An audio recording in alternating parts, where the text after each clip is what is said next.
This reading vlog is incorporating several different things that I'm reading. Steamy, dirty, scandalous. And it is the story of a madman who lives in this haunted house. The aliens that drank up human colonies along the edges of the empire. So I thought it would be fun to read something a little different for the reading vlog this time around. We are gonna read a steamy romance by Penelope Douglas. This is one of her newer ones, and it's called Falls Boys. I really don't know anything about it other than I've read Penelope Douglas a few other times, I think 3 or 4 other books of hers. I really enjoy her romance novels. They are steamy, dirty, scandalous, you name it. But she does good character development. I really enjoy her writing style. I feel like it feels very original to me. I just actually enjoy her writing as compared to most other romance authors where I feel cringe and ick. Good description, I know, but there it is. That's just the truth of the matter. That's what it is. I usually can fly through her books pretty quickly. I mean, her books usually are a little bit bigger for a romance. I think between like 400 and 500 pages. I downloaded it on Kindle Unlimited. It was free, so I'm gonna read it. I will let you know all the good, bad, the ugly, the dirty, the smutty. I'm hoping that it is as good as the other ones that I've read. So I read Credence by her, Birthday Girl, and one other book that I can't remember right now. You know, I'll put it over in the corner if I remember. I'm excited. I think this is gonna be fun. I mean, I love to talk trash. And I mean, what better way to talk trash than by reading a dirty book? Woo. Okay, see you soon. I will keep you posted. I like the way you're thinking. I don't really care about the music on the dance floor. Plot twist. I read the first few pages of Falls Boys and DNF'd it. It was not for me. I didn't like it. So we pivoted, and I picked up Hideaway, which is book 2 in the Hell's Night series by Penelope Douglas. I read book 1. I liked it. I have high hopes for this one, or at least mediocre hopes. Penelope Douglas is really good at doing the bad boy storyline and forbidden love, or that trope.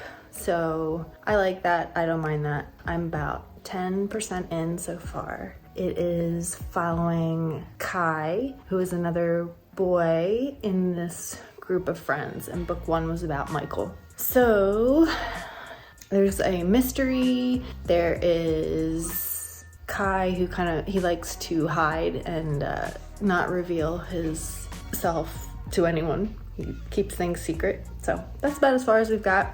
Nothing too smutty yet. Keep posted. It's Saturday. It's beautiful. It's gonna be like almost 80 degrees. We're gonna go to the pool and read, hopefully. So let's go. I'm gonna take you with me, and we're gonna talk about books. Hideaway, or Hide and Seek, whatever it's called. Penelope Douglas. I am liking it okay. I like the first in the series much better. I felt that the chemistry between the characters in that first book was way better. Just hotter, better all around. This one feels like they just need therapists, and there's all kinds of like traumatic backstory happening, and you know it's like 2 mentally challenged, no, not mentally challenged. It's like these 2 traumatized individuals trying to blend together, and they're so very different. I don't know. I mean, it's okay. I think that what Penelope Douglas does the best is create these intricate backstories for her characters, so they're really like, they feel real, you know? They're not just like your typical romance. You get like a little bit of backstory, but the main focus is more on the romance, and they're like, and anything that is necessary for that. But this feels like she's actually like giving you characters, like people. It's more believable. It just feels more digestible. So last night, right before I went to bed, I decided to pick up The House on the Borderland by William Hope Hodgson. This is a short story that I actually talked about this in my short story and novellas video that came out not that long ago. I can link it so you can go watch that if you're interested in it. But this is a short story that was written in 1908.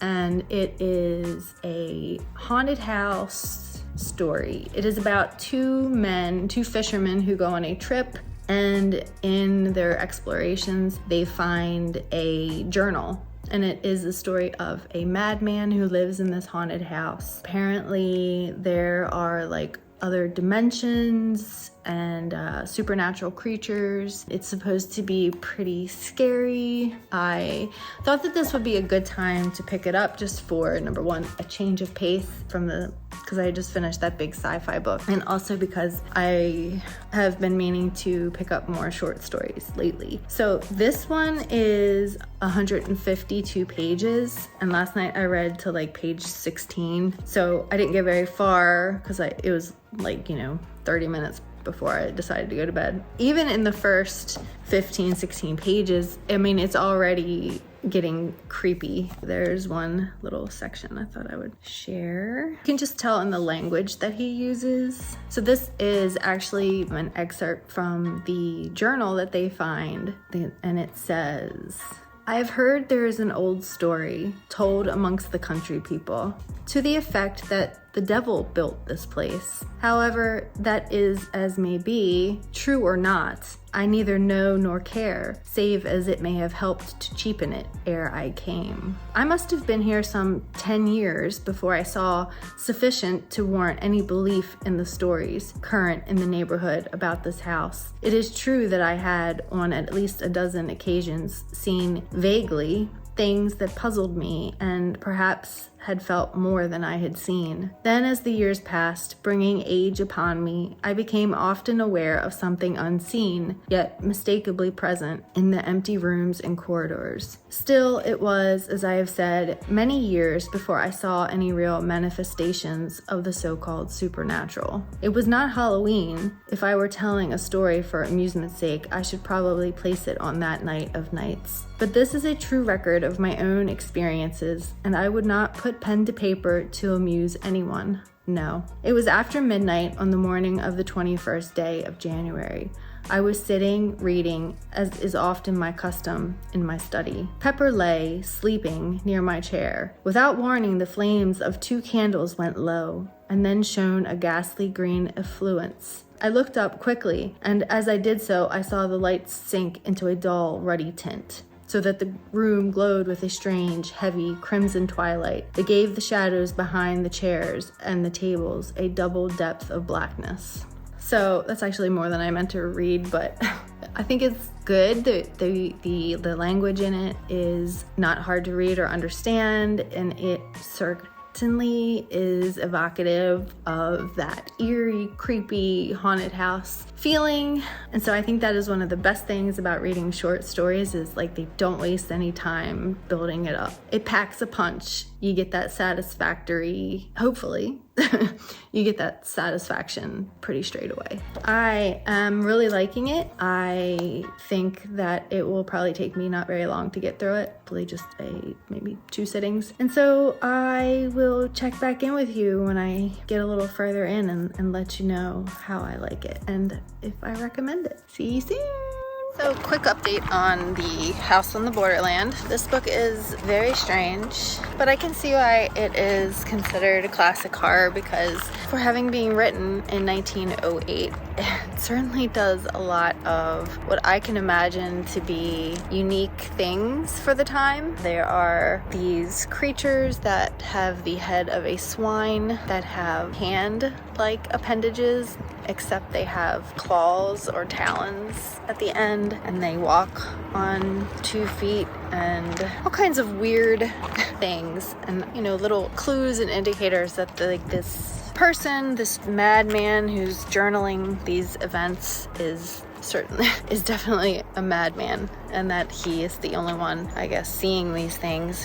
But it's been interesting. I'm about halfway through, and so I hope to finish it tonight or maybe tomorrow at the very latest. Talk to you about it more then. The House on the Borderlands. This I gave 4 stars for its ability to shock me and unsettle me with its weirdness. It was surely ahead of its time since it was written in 1908, and it often reminded me of like Stephen King or Peter Straub for its weirdness. Oh, just rub your butt. Oh, just rub your butt. Can you just rub your butt? Can you rub your butt? Oh, okay. We did it. Let's see. I started The Lesser Devil last night, which is one of the short stories in the Sun Eater series that follows Crispin, Hadrian's brother. I've only got like 25 pages in. I like it. I mean, obviously his writing is great. It's definitely different, not looking through Hadrian's perspective, but it was interesting to me to see Hadrian from Crispin's perspective, because even in the first 25 pages he mentions Hadrian like at least 5 times. So obviously he had an impact on him, and I think that Hadrian's perspective is very skewed when it comes to Crispin, because he hated him, or at least that's how it seemed. He seemed to feel that his brother felt the same way about him. But reading what I've read, that's not the case at all. It seems much more the fact that Crispin actually wanted his brother to talk to him, to include him, and he felt that Hadrian was very standoffish and reserved, and that many of the things that Crispin did, he said that he did just to get a reaction from him, just to get his attention, because that was the only thing that would work, is them fighting or arguing or what have you. And also from Hadrian's perspective, Crispin was his father's favorite. Well, now there's a new sibling that came along after Hadrian, the sister, who's now like the new favorite. But also it does mention in there, like, Hadrian always said how much his father hated him and how he preferred Crispin, and that, Crispin was going to be the heir, and he held that against his father. Because he was the oldest, he thought he should be the heir, or that he should be the favorite, or what have you. But as Crispin tells it, his father actually really hoped for Hadrian to join the chantry because he wanted that power that position would hold, because the chantry is such a menacing force within this world. Like, they hold so much power and persuasion, and they have their hands in everything. I mean, they basically rule beside the emperor. And so his thought process, the father's apparently, was that having Hadrian in there would benefit their family, their bloodline. So anyway, it's been kind of really interesting to see that perspective. In the other books, it's first person, so you're strictly seeing everything that Hadrian thinks and feels and sees, and so that just proves that his perspective is unreliable in a lot of senses, which I feel is pretty eye-opening. Yeah, it's very interesting. So many years has gone by, but I think about you all the time. So I am at like page 80, and they've been taken in by this remote little community on the island, and I think it's very interesting. Again, the ideas that Ruocchio brings in. So for instance, he talks about Catholics, bringing religion into this, and he says that they were the worshippers of an ancient god. That much Crispin knew. In the city, they said the adorators wed their brothers and sisters, that they drank blood and poisoned wells and water mains, that they lured children to their deaths, and he calls them pagans. Which is interesting, right? So it's all about perspective again, because then later it says Crispin thought again about the stories he had heard about these mountain cultists. They drank blood and lay with their own siblings. They sounded like the Sealson, the aliens that drank up human colonies along the edges of the empire. So this just shows that his attitude, being that he is Palatine, or of a more royal bloodline, that they see any difference in lifestyle or religion as a sign of their barbarianism, like they are lesser because they don't follow the same life choices as his people do. So I think it's really just goes to show. And then also I found it interesting that they talk about how the Chantry started, and it says it was a project launched by the Imperial Ministry of Public Enlightenment in the second millennium, or the third. He held a hand to his chin, eyes seeming to read something written along the inside of his brow line. They wanted to venerate the first emperor, so they borrowed from old religions. Your prayers are Christian. Your sacrifices are Hindu. Your architecture is Islamic. Your icons are pagan. Your scripture is plagiarism. And your canon is politics. Cultures are always built on the bones of the cultures that come before. But your Chantry made those decisions by committee. I love, like I've said a million times, reading about religion in sci-fi, and especially knowing I've read the first 4 books in the series. Reading that I loved it. It was very intriguing, just seeing Ruocchio's kind of behind the scenes take on how he built the religion in the main series, just the different perspectives, like I mentioned before, other than Hadrian's. But Crispin is definitely much more judgmental, I think, than Hadrian, whereas Hadrian is kind of more accepting and wanting to learn from everyone and not judge them. Crispin is kind of the opposite. So that has been interesting. So yeah, I'm like halfway through and I'm really enjoying it. It's pretty good. So I finished The Lesser Devil last night. It was really good. I really enjoyed it. Certainly not as much as the other books in this world, in this series. And I don't know if that was because it was told through Crispin's perspective and it lacked Hadrian's melodramatic flair. Although Hadrian, while he wasn't a character in this book, he was definitely present. Like, his name was mentioned very often as Crispin kind of missed his brother and reflected on what would Hadrian have done? Like, how would Hadrian have reacted? Or Hadrian would have known this. So that was certainly interesting to see, as I mentioned before, because of the simple fact that Hadrian had a different perspective about their relationship, one in which he very much thought that his brother hated him, and there was no love lost between them in his opinion. I think that Crispin's character in this story has a great character arc. It starts out where he's very biased and he's very wrapped up in his own importance, and he learns very quickly to be accepting of others and to see the value in people that are different than him, and to not look down upon these peasants as he does in the beginning, because he has to rely on them.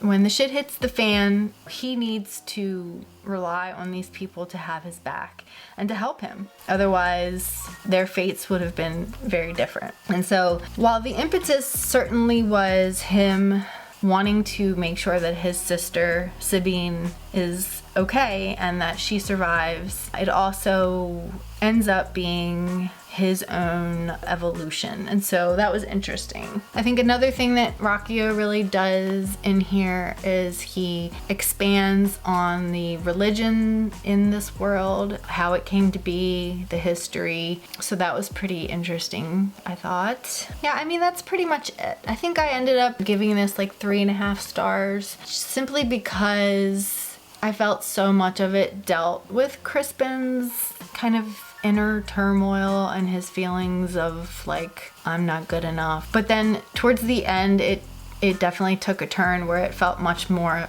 like Christopher Ruocchio's writing, where he incorporates kind of these shocking revelations and great tech, like futuristic technology kind of. So I think ultimately it paid off, and it was very good, and I really liked it. Not my favorite, but I'm glad that I read it because it gave me just a new perspective on Hadrian. So anyway, that's it. I just wanted to talk about this really quick and just say that it was great. It was good. I really enjoyed it.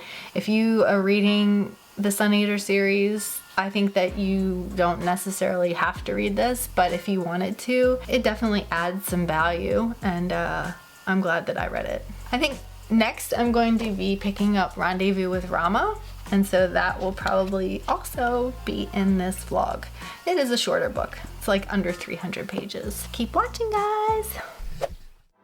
Am I just sunshine and pink clouds in the sky?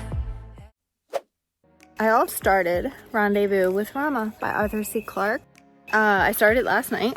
I only got about 25 pages in. I love it. I have a feeling that this is going to be a new favorite of mine. It was written in the 70s, and so it is very 70s sci-fi, you know, lots of info dumpy, sci-fi, tech talk, things like that. But at the same time, he incorporates, from what I've seen so far, you know, lots of metaphors and imagery, and while it's full of techie talk, it's not hard to understand, and it's a short book. Like I've mentioned, it's like under 300 pages, and so it gets right into the action without delay. And there is a alien craft making its way through the galaxy, and it is set in the future, so like 2130 I think it said, and so they go to intercept it to try to figure out what it's all about and what's going on with it.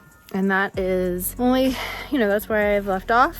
Like I said, I've barely started, but it's so good. I'm really liking it. I am excited to continue. I hope to knock out a nice decent sized chunk tonight, and I will add more as I read, and hope that I continue to love it as much as I am now, and that it's not I don't know. I've had some DNFs this month. And so, or actually it was last month, I guess. So anyway, here's to great books, great sci-fi, and great reading. And great spring weather. A quick update on Rendezvous with Rama. I made it to the 100-page mark last night, and I really am enjoying it. I think definitely it is a bit dry, but with purpose, I believe. There's a foreword in my edition anyway about the book from Ken Liu. And it mentions the fact that what this book lacks in character development, it actually does with purpose. And I can totally see that, because it provides you with kind of a camera lens view of this experience. So it's almost as if you are looking through the eyes of the perspective that you're reading from and exploring and experiencing this first contact with them or as them, which has been really unique and interesting. It is heavily kind of, well, maybe not heavily, but moderately heavy on technical stuff and detail, setting descriptions as they are exploring this artifact. So I don't know, but I really find that interesting. I love reading about an author's idea of what they would expect something like this to be like how they envision first contact. And so I think that has been really fun and interesting. And I know that some people have said that they didn't really love this book, and I don't know, I'm not finished yet, but I have high hopes. I do love a good first contact story, so we'll see. But so far, I'm really, really liking it. And what has happened so far? So they find this artifact moving really fast through the solar system, and they intercept and they make a landing and they attempt to explore within the artifact and try to figure out who these aliens are, what they want, where they're going. And this is many years in the future. Like I think I've already mentioned, it's like 2130. And so, you know, the humans are already have ventured out into the stars, colonized Mars and Jupiter and all these other planets. And so they are advanced, more advanced than we are now. And they're just learning about this artifact that they believe is very old, like hundreds of thousands of years old. I am curious to see where he takes it and where it goes. I really don't know. I've not read any reviews or anything like that, so I am going completely blind into this. But yeah, I'm very much enjoying it, so I will keep you posted as I make my way through it and talk about it more then.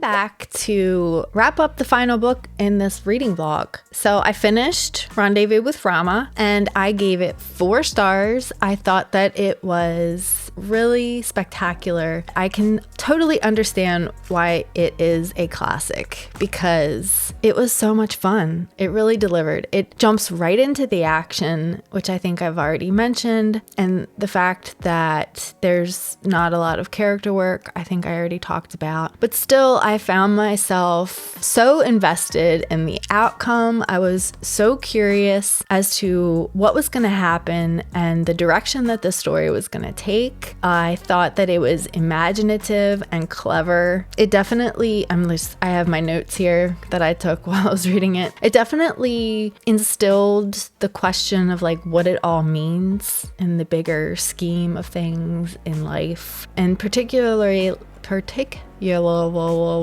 when the commander says, and he points out that there was something wrong somewhere, nowhere, no tear. And that's the commander as they are exploring this alien vessel. I just found myself so excited to, I was eagerly awaiting what was going to happen, what new discovery was coming next. I never found it predictable at all. I found it was truly unique and satisfying. I think that it accomplishes what all great sci-fi should accomplish, and that is to prompt you to ask, what if? And then it not only asks you what if, but it presents you with scientific answers that answer or follow up on those questions. And I really enjoyed that point. I really enjoyed feeling like I was in the story and that I was discovering all these things with the characters. I think that the ending was very satisfying, although